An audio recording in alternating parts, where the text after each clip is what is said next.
Following a very successful period with the Toronto Raptors, Serge Ibaka is now a free agent. And after having a career year with the Toronto Raptors, it seems unlikely that the Toronto team will be able to afford to bring him back. So, in the event he does leave in free agency, what options are there to replace him? Let's get into it. Welcome to Amateur Hour Sports, where we just hit 700 subscribers and we are well on our way to 800 subscribers already. Thank you so much for the big support that's been coming in over the last week or so. If it is your first time here with me today and you like what you see, make sure you subscribe to Amateur Hour Sports for more Raptors content just like the video today. So on to the topic at hand, Serge Ibaka's free agency, and if he leaves, what free agent options are available to replace him? Is there a suitable replacement to go into the starting five for the Toronto Raptors after we lose both of our big centers this offseason, Marc Gasol and Serge Ibaka? So let's get right into the options that are available. I think with the free agency in terms of centers, the best one available may in fact be Serge Ibaka. So it would be a big shame if you couldn't bring him back. I think out of all the ones available, the one I would want the most starting for the Raptors next season is Serge Ibaka. But like I said,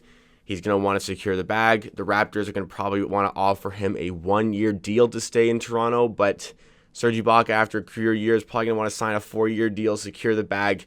I've gone into all this before. Let's get to the replacements.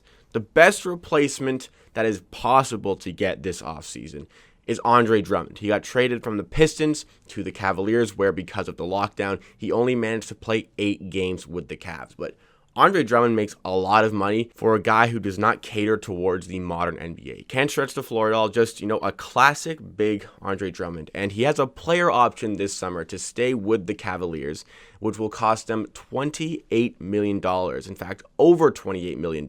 So Andre Drummond in the open market is not getting paid near $30 million. So I think it would be wise for Mr. Drummond himself to take on that player option, get his money, become a free agent next offseason, and decide where he wants to go then. Because he's not making that money anymore. May as well take it while you have it. I think it's an unlikely scenario that the Raptors will be able to offer anything to convince Andre Drummond not to take up that player option. The second best option, I've made a full video about this guy, Montrezl Harrell. I don't want to go too deep into Montrezl Harrell because I have the full video if you do want to go check that out. But Montrezl Harrell, an undersized center, just won 6th Man of the Year, is a good scorer, but in scenarios where he's going up against a proper big, like in the playoffs against Nikola Jokic, he's going to struggle just because of the sheer size differences between them. Montrezl Harrell's listed as about 6'7" or 6'8". Not the best to start from a center position. I think Montrezl Harrell is a great option at 6-man because of his scoring ability. Just, I don't think he's there to be in the starting lineup for a contending team. And because he had such a good year and won 6th Man of the Year, he's going to cost, I think, $20 million plus.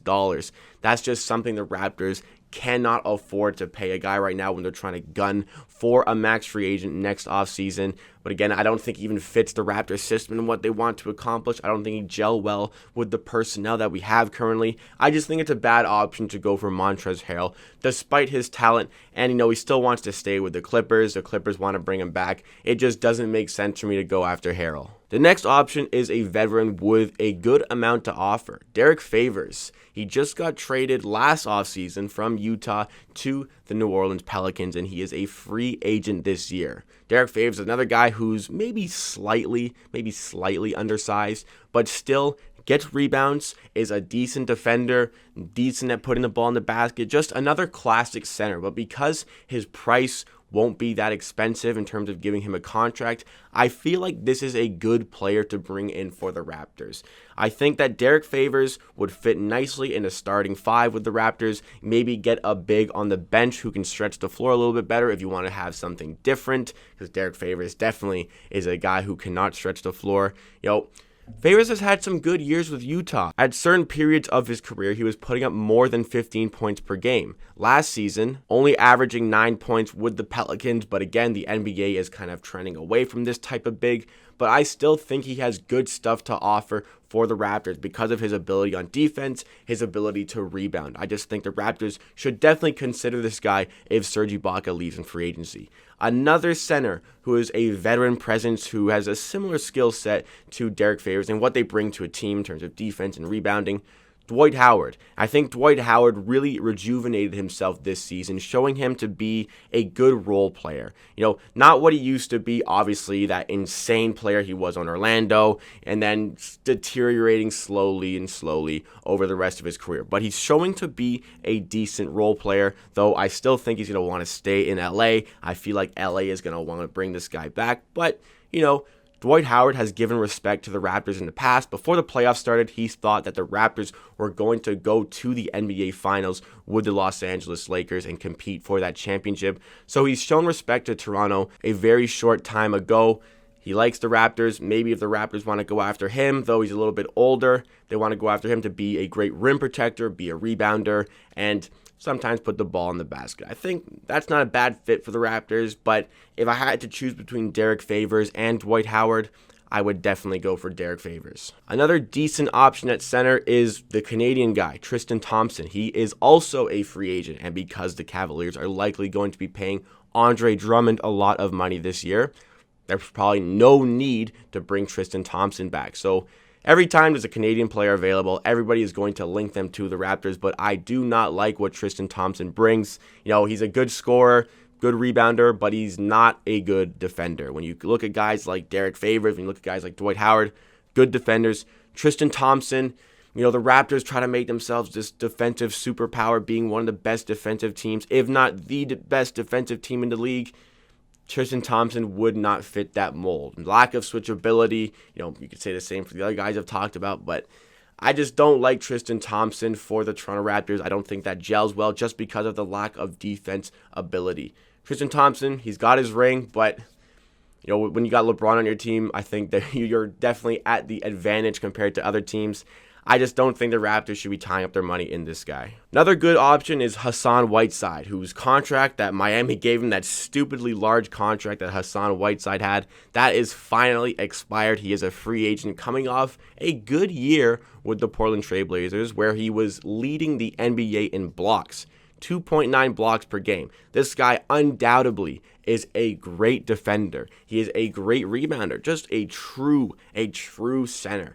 The Raptors, if they can get him on a good deal, I wouldn't mind bringing him in because he does get points as well. I mean, there's a reason Miami offered him that much money of a contract. Sure, they messed up a little bit with the value, but there's a reason they saw things. There's a reason that they offered him that, and it was a different time. Even 4 or 5 years ago, the NBA was in a different time when it came to bigs.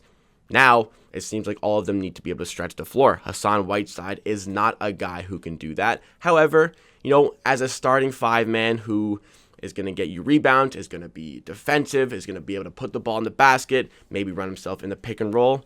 A decent option there if you can get him cheap, though I don't think you'll be able to get him cheap, so probably not the best option for the Raptors. The next choice, this is definitely an interesting one. I really like this one to be the backup center for the Toronto Raptors. Funnily enough, Aaron Baines is a free agent this offseason. Aaron Baines is coming off by far his best year in the NBA, averaging over 11 points per game very efficiently with the Phoenix Suns. 48% from the field, 35% from three. This guy is shown to be a good and solid defensive option while also being a great option on offense, who kind of has the ability to explode from three in some games. Like, remember his 37-point performance against the Portland Trail Blazers was he was shooting just completely lights out from the perimeter. All jokes aside, coming to Aaron Baines, this guy got a second-team all-defense vote this year. He's a good defender. He draws charges. He swings momentum, and he can put the ball in the basket, whether it be at the rim, whether it be a floater, whether it be a three-pointer. He has a lot of assets about him. He's getting up there in age, but I think you can get this guy on a cheaper contract. Phoenix got a lot of business to do this offseason. We'll see if they have the room to bring this guy back.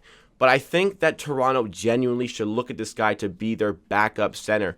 Even maybe in some scenarios, being able to start him in some games. Because Aaron Baines, when he got a lot of minutes with the Phoenix Suns this season, when he got over 20 minutes per game, that's where he was really thriving. When he wasn't getting a lot of minutes, not getting into the rhythm, his stats weren't as good. But, when they had a lot of injuries, when DeAndre Ayton was suspended this year and Aaron Baines was stepping up, he was genuinely putting up good numbers. Now, again, there's a lot of jokes about Aaron Baines, but honestly, I really feel like this is a great option for the Toronto Raptors this offseason. The next couple are good options. However, I don't see the Raptors being able to get them. The first one being Kelly Olynyk. Brings a lot of the same things that Aaron Baines does. Maybe not as good of a defender, but Kelly Olynyk, a guy who can put the ball in the basket, is a good presence in the paint, shoots the three at a very efficient rate, but he has a player option with the Miami Heat. Had some minutes in the NBA Finals. I don't see why he would want to leave the Miami Heat after having a decent year, getting play time, and going to the NBA Finals. There's no reason why he's going to want to leave. The other one, Jakob Poeltl, the former Toronto Raptor. I would love to bring him back to be a backup center, but he's a restricted free agent with the San Antonio Spurs. I feel like if an offer sheet came in, San Antonio will feel inclined to match that offer sheet. But, if you want to take a stab at Jakob Poeltl, by all means, I would welcome it. I would certainly welcome Jakob Poeltl back to the Toronto Raptors, part of that bench mob from a few years ago. Unfortunately, had to kind of sacrifice him in that Kawhi Leonard trade, along with DeMar DeRozan, in order to get Danny Green and, of course, Kawhi Leonard. But send him an offer sheet. Let's see if it gets matched by the San Antonio Spurs. Last center option I think would be suitable for the Raptors is Mason Plumlee. Not a great option, but if there's a lack of guys available, lack of money available, and you need a backup center to bring to your team, Mason Plumlee is not a bad shout at all. Decent in everything. He's just okay in a lot of different things about the game. Maybe in the playoffs, we can highlight the fact that he wasn't guarding his players, wasn't guarding Anthony Davis for that dagger three-pointer in the series against the Nuggets. But Mason Plumlee offers some good things. If you need a center, you need to bring somebody in, you can definitely look at Mason Plumlee. All in all, with the guys that we have, I hope that we can bring back Rondae Hollis-Jefferson in free agency. I loved what he brought to the Raptors last year. Lots of energy. Even for an undersized guy, was just a dog in the paint, still got rebounds, had to start some games at the 5 slot because of injuries. I like what Rondae Hollis-Jefferson brings. I also hope we can bring back Chris Boucher. Not the best from the center department in terms of being a backup, I don't think. He's just too small, in terms of, not just height, but he's just not built enough to compete with the actual bigs in the NBA. I like what Chris Boucher brings. He's, a decent spark off the bench when you give him a bit of play time. I just don't think you can rely on him to be one of your 2 main centers contributing to your team. Maybe I'm wrong, but I just don't see Chris Boucher being that guy. Another player who can step up maybe is Duan Hernandez. I just don't see that coming out of him this year. We'll see if it ever comes to fruition with him, but I just don't think that's going to happen this year. Other guys available for the Raptors to bring up, not from the center department. I think Paul Watson is in for a decent year, especially if we lose Terrence Davis for obvious reasons here. If we can move Paul Watson to a situation where he's getting more minutes, I think he can thrive there if we're just trying to build from within. But we're talking about the center department here. I don't think you can really strengthen from within for this slot. Maybe if you want to save money, you can move Chris Boucher up, but you definitely need to bring in at least one center. So those are all of the options. Just to sum up, I personally would love if the Raptors could bring in Derek Favors and or Aaron Baines. One of those 2 guys would be great for the Raptors. I think having both, if you can afford it, would be great as well. I just don't think you're going to be able to afford that. Realistically, one of those 2 I would be very happy with. I think maybe if I only had to choose one, maybe I would think about going for Aaron Baines for a year. Just because of his ability to shoot the 3 ball really well, his ability to get blocks in the paint, get points in the paint. Good defender, has switchability on the perimeter. Just a lot to like about him. Honestly, a lot to like about him. But let me know what you think about all of the centers available. Do you think the Raptors should just pay out and get Serge Ibaka? Do you think they should bring in one of these other guys I've listed? Did I forget anybody that the Raptors should go after? Let me know what the Raptors should do if Serge Ibaka leaves in the comments down below. But thank you so much for watching. If you're still here, please like the video if you like and subscribe to Amateur Hour Sports for more content just like this.